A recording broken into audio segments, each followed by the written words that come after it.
జనసేన అధినేత పవన్ కళ్యాణ్ దూకుడు పెంచారు. ఇప్పటికే మొదటి సభ అంటే టీడీపీ అధినేత చంద్రబాబు నాయుడుతో పాటు పవన్ కళ్యాణ్ ఇద్దరు కలిసి భారీ బహిరంగ సభను కూడా ఏర్పాటు చేయడం జరిగింది. అయితే ఈరోజు బీసీ డిక్లరేషన్ సంబంధించినటువంటి ఈ యొక్క సభను కూడా నిర్వహిస్తున్నటువంటి పరిస్థితి నెలకొంది. అయితే ఎట్టి పరిస్థితుల్లో అధికారంలోకి వచ్చే విధంగా అనేక ప్రయత్నాలు కూడా చేయడం జరుగుతుంది.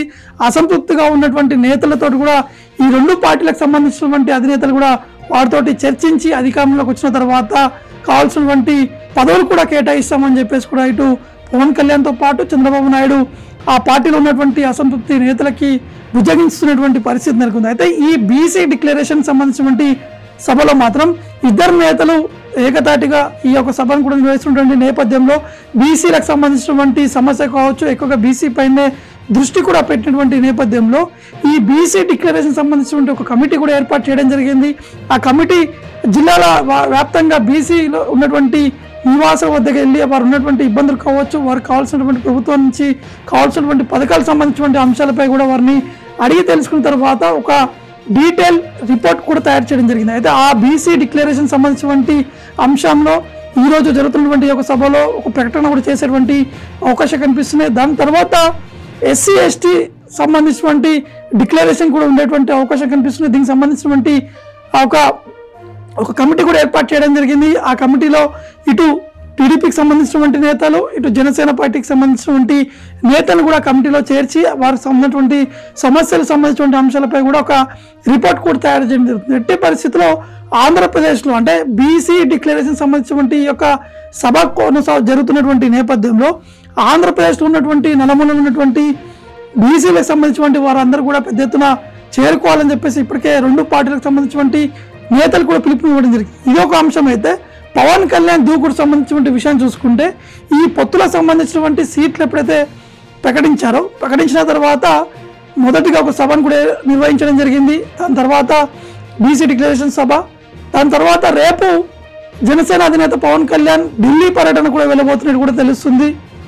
ఢిల్లీలో బీజేపీ పార్టీకి చెందినటువంటి కీలకమైనటువంటి నేతలతో కూడా పవన్ కళ్యాణ్ చర్చించేటువంటి అవకాశాలు కూడా తెలుస్తుంది. ఎందుకంటే ఈ పొత్తులకు సంబంధించినటువంటి అంశాలపై అంటే మొదటగా మనం చూసాము కేవలం జనసేనతో పాటు బీజేపీ ఈ రెండు పార్టీలు కలిశాయి. కానీ దాని తర్వాత ఆంధ్రప్రదేశ్లో జరుగుతున్నటువంటి ఎన్నికల నేపథ్యంలో చంద్రబాబు నాయుడు అరెస్ట్ అయ్యి జైల్లో ఉన్నటువంటి నేపథ్యంలో పవన్ కళ్యాణ్ నేరుగా వెళ్ళి ఆ సమయంలో అక్కడ ప్రెస్ మీట్ నిర్వహించి ఖచ్చితంగా కలిసి ముందుకు వెళ్తాము, రాష్ట్రంలో ఉన్నటువంటి పరిస్థితులు, రాష్ట్రంలో అధికారం ఉన్నటువంటి వైఎస్ఆర్సీపీ పార్టీని ఎట్టి పరిస్థితుల్లో గద్దె దింపాలని చెప్పేసి ఈ ఒక లక్ష్యంతో ఈ పొత్తులు అనేది ముందుకు వెళ్తున్నామని చెప్పేసి కూడా పవన్ కళ్యాణ్ ప్రకటించారు. దాని తర్వాత చంద్రబాబు నాయుడు ఢిల్లీకి వెళ్ళారు, ఢిల్లీలో అమిత్ షాతో భేటీ అయ్యారు. దాని తర్వాత అక్కడి నుంచి హైదరాబాద్ చేరుకొని పవన్ కళ్యాణ్తో భేటీ అయ్యి ఈ పొత్తులకు సంబంధించినటువంటి అంశాలపై చర్చించారు, సీట్లు సర్దుబాటు సంబంధించినటువంటి అంశాలపై చర్చించారు. కానీ ఈ రెండు పార్టీలు మాత్రమే ఈ సీట్లు సర్దుబాటుకు సంబంధించినటువంటి అంశాలు కావచ్చు, ఈ సీట్లు ప్రకటన అంటే ఈ పొత్తులకు సంబంధించిన ప్రకటనలో ఈ రెండు పార్టీలు మాత్రమే ఏకతాటిగా మీడియా సమావేశం ఏర్పాటు చేసి సీట్లు ప్రకటించడం జరిగింది. కానీ దీన్ని బీజేపీ అధిష్టానం కొంత అసంతృప్తిగా వ్యక్తం చేసినట్టు కూడా తెలుస్తుంది. ఒకవైపు రాష్ట్రంలో ఉన్నటువంటి బీజేపీ అధ్యక్షురాలు కూడా వారు ఈ రెండు పార్టీలు వ్యవహరిస్తున్నటువంటి తీరుపై ఢిల్లీ అధిష్టానం కూడా ఫిర్యాదు చేశారు.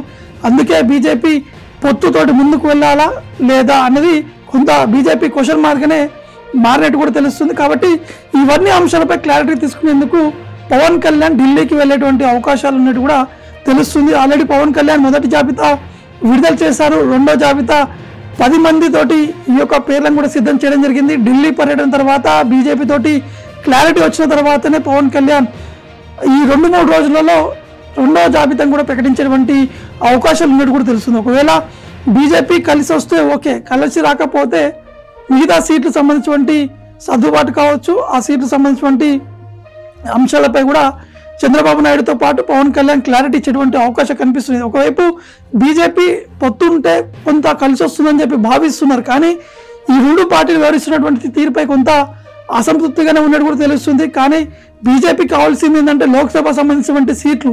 కాబట్టి దక్షిణాది రాష్ట్రాలపైన ఎక్కువగా బీజేపీ ఫోకస్ పెడుతున్నటువంటి నేపథ్యంలో ఆంధ్రప్రదేశ్ నుంచి కనీసం ఒక 5-6 సీట్లు గెలిచినా కూడా కొంత కలిసి వస్తుందని చెప్పేసి బీజేపీ భావిస్తుంది. కానీ ఈ పొత్తులకు సంబంధించినటువంటి అంశాలపై ఇంకా క్లారిటీ ఇవ్వట్లేదు. కాబట్టి జనసేన అధినేత పవన్ కళ్యాణ్ ఈ క్లారిటీ తీసుకునేందుకే ఢిల్లీకి వెళ్తున్నట్టు కూడా మనకి స్పష్టంగా అర్థమవుతుంది. ఎందుకంటే మొన్న చంద్రబాబు నాయుడు ఢిల్లీకి వెళ్తారని చెప్పి భావించారు, కానీ ఢిల్లీకి వెళ్ళలేదు, అక్కడ అపాయింట్మెంట్ ఇవ్వలేదని చెప్పేసి వార్తలు రావడం జరుగుతుంది. కొంతమంది విశ్లేషకులు చెప్పడం జరుగుతుంది, ఒకవేళ జనసేన అధినేత ఎట్టి పరిస్థితులు బీజేపీ తోటి వెళ్ళాలనుకుంటే టీడీపీ కొంత ఇబ్బంది అయ్యేది, కానీ ఆ విధంగా లేదు. ఎందుకంటే ఆల్రెడీ ప్రజల ముందుకు వెళ్ళిపోయారు, 2 సభలు నిర్వహించారు, మళ్ళీ బ్యాక్ స్టెప్ వేస్తే కొంత మైనస్ అయ్యేటువంటి అవకాశాలు ఉన్నాయని చెప్పేసి పవన్ కళ్యాణ్ ఆలోచిస్తున్నట్టు కూడా తెలుస్తుంది. ఎందుకంటే టికెట్లు సంబంధించినటువంటి విషయం చూసాం. ఎందుకంటే ఎప్పుడైతే టీడీపీతో పాటు జనసేన టికెట్లు సీటు సర్దుబాటు సంబంధించినటువంటి అంశాన్ని ప్రకటిస్తున్నటువంటి సమయంలో పవన్ కళ్యాణ్ జనసేన కేవలం 24 సీట్లకు సంబంధించినటువంటి అంశాలు ప్రస్తావనకు వచ్చిన తర్వాత జన సైనికులు కూడా ఆగ్రహం వ్యక్తం చేశారు. పవర్ షేరింగ్ అనేది ఉండాలి, సీట్లు కొంచెం పెంచిస్తే బాగుంటుందని చెప్పి భావించారు. కొంత నెగిటివిటీ అనేది పవన్ కళ్యాణ్కి అయింది. కానీ మళ్ళీ బీజేపీ తోటి వెళ్తే, అంటే టీడీపీని వదిలిపెట్టి బీజేపీ తోటి వెళ్తే మళ్ళీ ఇంకా మైనస్ అయ్యేటువంటి అవకాశం ఉన్నాయనేది పవన్ కళ్యాణ్ భావిస్తున్నటువంటి నేపథ్యంలో ఖచ్చితంగా ఒకటే స్టాండ్ తోటి ముందుకు వెళ్ళాలి. ఆల్రెడీ అయిపోయింది, మళ్ళీ కంటిన్యూ చేస్తే అయిపోయేది అనేది పవన్ కళ్యాణ్ భావిస్తున్నట్టు కూడా తెలుస్తుంది. కాబట్టి మొత్తానికైతే ఒకవేళ క్లారిటీ రాకపోతే మాత్రం టీడీపీ మిగతా సీట్లకు సంబంధించినటువంటి అభ్యర్థులన్నీ కూడా ఖరారు చేసేటువంటి అవకాశం కనిపిస్తున్నాయి.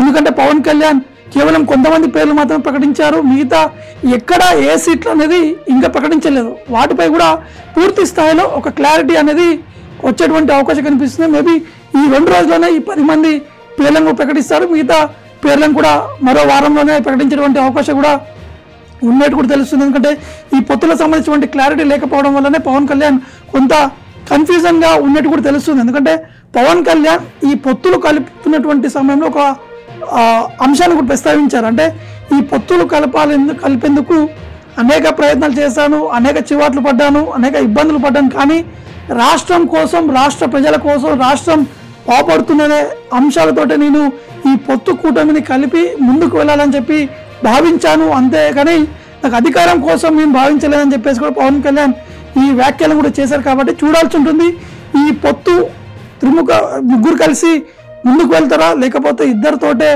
వెళ్ళే అవకాశాలు ఉన్నాయా, ఢిల్లీ పర్యటనలో ఏం జరగబోతుంది, పవన్ కళ్యాణ్ డిసిషన్ ఏ విధంగా ఉండబోతుంది, బీజేపీ అధిష్టానం నిర్ణయం ఎస్ అంటారా లేదా నో అంటారా అనేది చూడాల్సి ఉంటుంది.